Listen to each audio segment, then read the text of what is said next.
రామాయణంలో నిరాశావాది ఎవడన్నా ఉంటే ఈ అంగదుడే. వీడిని మనం ఆదర్శంగా తీసుకోకూడదు. కానీ చిత్రం ఏంటంటే అటువంటి వాడి మాటల వల్ల కూడా ఒక్కోసారి ఉపయోగం ఉంటుంది. ఆ మాటలు ఈ పక్షికి వినపడ్డాయి. సీతాదేవిని చూడడానికి ఎడుతున్నారా, మీ ఇల్లు బంగారంగా అని చెప్పరే అని మొత్తం అందరినీ వదిలేశాడు. ఆగస్టు 15 నాడు ఖైదీలందరినీ జనవరి 26 వదిలేసినట్టు.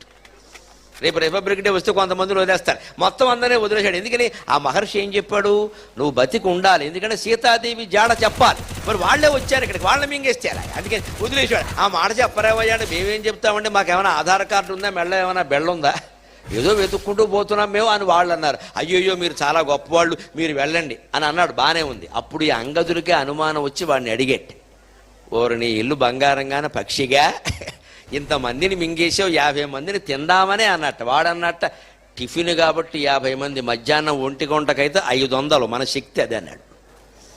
అల్పాహారం అంటే 2 ఇడ్లీ